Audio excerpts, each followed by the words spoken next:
ನಮಸ್ಕಾರ ಬಂಧುಗಳೇ, ನೋಡಿ, ಉಗಾದಿಯ ದಿನದಂದು ಹೊಸ ವರ್ಷದಿಂದ ನಿಮ್ಮ ಜೀವನದಲ್ಲಿ ಬದಲಾವಣೆ ಆಗಬೇಕು, ಹಣದ ತೊಂದರೆಗಳು ನಿವಾರಣೆ ಆಗಬೇಕು, ಮನಸ್ಸಿಗೆ ನೆಮ್ಮದಿ ಸಿಗಬೇಕು ಅಂತ ಹೇಳಿದ್ರೆ ಇದೊಂದು ಸರಳ ಪರಿಹಾರವನ್ನು ನೀವು ಮಾಡಿಕೊಂಡು ಹೋಗಿ ನಿಮ್ಮ ಜೀವನದಲ್ಲಿ ಅದೃಷ್ಟ ಬದಲಾವಣೆ ಆಗುವಂತದ್ದು.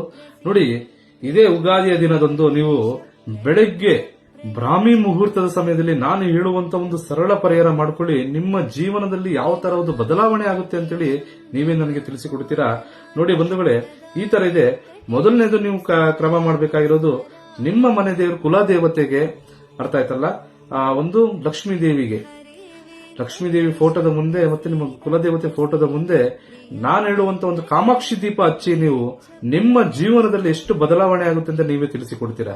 ಒಂದು ಕಾಮಾಕ್ಷಿ ದೀಪದಿಂದ ಸಾಧ್ಯ ಆದ್ರೆ ಆ ಕಾಮಾಕ್ಷಿ ದೀಪಗೆ ಸ್ವಲ್ಪ ಅಕ್ಕಿ, ಸ್ವಲ್ಪ ಅರಿಶಿಣ ಇದನ್ನು ಮಿಕ್ಸ್ ಮಾಡಿ ಮಿಶ್ರಣ ಮಾಡಿ ನೀವು ಅದನ್ನ ದೀಪ ಹಚ್ಚುವುದರಿಂದ ನಿಮ್ಮ ಜೀವನದಲ್ಲಿ ಅದೃಷ್ಟ ಬದಲಾವಣೆ ಆಗುವಂತದ್ದು. ಇದೇ ಉಗಾದಿಯ ಒಂದು ಯೋಗ ಪೂರ್ವಕವಾಗಿ ಹೊಸ ವರ್ಷದ ದಿಂದ ನಿಮ್ಮ ಜೀವನದಲ್ಲಿ ಹಣಕಾಸಿನಲ್ಲಿ ಬೆಳವಣಿಗೆ ಆಗುವಂತದ್ದು, ನೀವು ಕೊಟ್ಟಂತ ಹಣ ಮತ್ತೆ ಹಿಂತಿರುಗಿ ಬರುವಂತದ್ದು, ನಿಮ್ಮ ಜೀವನದಲ್ಲಿ ಮತ್ತೆ ಬಹಳಷ್ಟು ದಿನದಿಂದ ಪೆಂಡಿಂಗ್ ಅಂದ್ರೆ ಕೆಲಸ ಕಾರ್ಯದಲ್ಲಿ ನಿಧಾನ ಆಗ್ತಾ ಇದ್ರೆ ಅದು ಬಹಳಷ್ಟು ರೀತಿಯಲ್ಲಿ ಫಲಕಾರ್ಯದಲ್ಲಿ ನಿಮಗೆ ಒಂದು ಮುಂದೂಡಿಕೆ ವಿಚಾರಗಳು ಇರುವಂತದ್ದು ಏನೇ ಇದ್ರೂ ಕೂಡ ಸಕ್ಸಸ್ ಆಗುವಂತದ್ದು ಆಗ್ತಾ ಇರುತ್ತೆ. ಮತ್ತೊಂದು ವಿಚಾರ ಏನಂತ ಹೇಳಿದ್ರೆ, ನೋಡಿ, ಆದಷ್ಟು ನೀವು ಆ ಲಕ್ಷ್ಮೀ ದೇವಿಯ ಫೋಟೋದ ಮುಂದೆ ನೀವು ಏನೋ ಒಂದು ಪೂಜೆ ವೈಕಾರ ಮಾಡುವ ಸಮಯದಲ್ಲಿ ಒಂದು ಕಾಮಾಕ್ಷಿ ದೀಪ ಹಚ್ಚಿರ್ತಿರಲ್ಲ, ಕೆಂಪು ಹೂವು ಸಾಧ್ಯ ಆದ್ರೆ ನಿಮ್ಮಲ್ಲಿ ಕೆಂಪು ಹೂವು ಒಂದು ಸಿಕ್ತಂತ ಹೇಳಿದ್ರೆ ಆ ಕೆಂಪು ಹೂವಿನಿಂದ ಲಕ್ಷ್ಮೀ ದೇವಿಗೆ ನೀವು ಮುಡಿಸುವುದರಿಂದ ನಿಮ್ಮ ಜೀವನದಲ್ಲಿ ಎಲ್ಲಾ ಇರುವಂತ ಒಂದು ಅಡೆತಡೆಗಳು ಕೂಡ ಶಾಶ್ವತವಾಗಿ ನಿವಾರಣೆ ಆಗುವಂತದ್ದು. ಮತ್ತು ನೋಡಿ, ನಾನು ಹೇಳುವ ಒಂದು